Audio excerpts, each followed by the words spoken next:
வணக்கம். நான் தான் வந்து பேசுகிறேன்.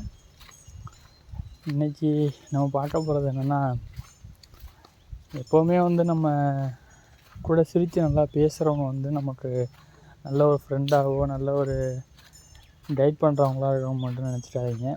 நம்மளோட மைனஸ் வந்து யார்கிட்டையுமே உங்களோட மைனஸை வந்து யார்கிட்டையுமே ஷேர் பண்ணிக்காதீங்க. ஏன்னா நாளைக்கு வந்து இன்றைக்கி உங்க கூட நல்லா இருக்கவங்க கூட நாளைக்கு உங்க கூட எதிரியாகலாம். அப்படி இருக்கப்போ உங்களோட மைனஸ் எல்லாத்தையும் அவன்கிட்ட சொல்லிட்டிங்கன்னு வச்சுங்களேன், அவனுக்கு எல்லாமே தெரியும். உங்களோட ப்ளஸ்ஸு மைனஸ் என்னன்றது அவனுக்கு ஃபுல் அண்ட் ஃபுல் தெரியும். நாளைக்கு உங்களுக்கு வந்து அதை வச்சு கூட ஒரு ப்ராப்ளம் கொடுக்கலாம். அவன் உங்களுக்கு ரெண்டாவது இன்னொரு பிரச்சனை க்ரியேட் பண்ணலாம், என்ன வேணாலும் பண்ணலாம் அவன். ஸோ அதனால் நம்மளோட ப்ளஸ் அண்ட் மைனஸை யார்கிட்டையுமே என்றைக்குமே ஷேர் மட்டும் பண்ணிக்காதீங்க. ஏன்னா நான் என்னோடய லைஃப்பில் நடந்த எல்லா விஷயத்தையும் நான் உங்கள்கிட்ட ஷேர் பண்ணுறதுக்கான காரணமே அதுதான். என்னோடய ப்ளஸ்ஸு மைனஸ் எல்லாத்தையுமே நான் எல்லாத்தையுமே ஷேர் பண்ணிப்பேன். ஆனால் ஒரு சில ரொம்ப டீப்பாக ஷேர் பண்ண மாட்டேன். கொஞ்சம் அதை வச்சு நிறையா பேர் வந்து என்னை இது பண்ணியிருக்காங்க. என்னோடய ப்ராப்ளமும் வந்துருக்குது. அதனால் சொல்லப்போனால் என்னோடய ரிலேஷனே அதெல்லாம் எனக்கு பண்ணியிருக்காங்க நிறையா. அதனால தான் நான் சொல்கிறேன், எப்போவுமே நம்மளோட ப்ளஸ்ஸு மைனஸ் மட்டும் யார்கிட்டையுமே காமிச்சிக்க கூடாது. எல்லார்ட்டையும் நல்லா பேசுங்க, நல்லா பழகுங்க. ஆனால் நம்மளோட ப்ளஸ்ஸு அவங்களுக்கு எந்தளவுக்கு தெரியுதோ அதை விட அதிகமாக நம்ம மைனஸை தான் அவங்க வந்து நோட் பண்ணுவாங்க. ஸோ அதனால் நம்மளோட மைனஸை மட்டும் இந்த இடத்துலையும் காமிச்சிட்டாதீங்க. எப்போவுமே உடஞ்சி உட்கார்றது, அந்த ஃபீல் பண்ணுறது, உங்களை எப்படி அடித்தா அவங்களுக்கு எப்படி இதாக இருக்கும் அப்படின்றதெல்லாம் வந்து அவ்வளோ சீக்கிரத்தில் காட்டிக்காதீங்க வெளிப்படையாக. அதுதான் உங்களுக்கு தேவைப்படும்.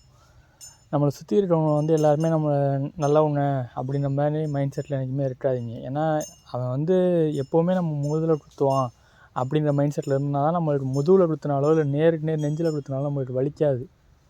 நம்ம வந்து அவனை நல்லவன் நினைப்போம், திடீர்னு பார்த்தா நம்ம முதுகில் குத்துவான், அதை நம்மளால் தாங்கிக்க முடியாது. அந்த மாதிரி இருக்கிறதுக்கு அவன் யாரையும் நம்பாமல் எப்போ வேணாலும் நம்ம முதுகில் குத்துவான் அப்படின்ற ஒரு மைண்ட் செட்டில் இருந்துட்டிங்கன்னா போதும். அதாவது யாரையுமே நம்ப தேவையில்லை. என்னோடய கருத்து அதுதான். யாரையுமே நம்பாமல் இருந்தீங்கன்னா தான் அவன் நாளைக்கு நம்ம முதுகில் குத்துனால் கூட நம்மளுக்கு வலி தெரியாது. நம்மகிட்ட தான் முன்னாடியே தெரியுமே, அவன் எப்படியா இருந்தாலும் என்னைக்காச்சும் ஒரு நாள் நம்ம முதுகில் குத்துவான்னு தான் நம்மளுக்கு தெரியுமே. அதனால் என்ன வரட்டும் பார்த்துக்கலாம் அப்படின்னு சொல்லிட்டு நம்ம மட்டும் போயிட்டுருக்கலாம்.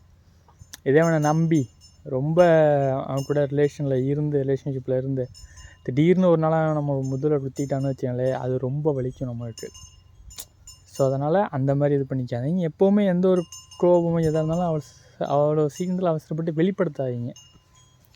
என்னை பொறுத்த மட்டும் யாரையும் நம்பாதீங்க. எப்போ வேணாலும் யார் வேணாலும் எப்படி வேணாலும் மாறலாம். ஏன்னா இங்கே காரியவாதிகளை விட சந்தர்ப்பவாதிகள் தான் அதிகமாக இருக்காங்க. சந்தர்ப்பத்துக்கு தகுந்த மாதிரி அவங்களோட காரியத்தை சாதிச்சிடுவாங்க.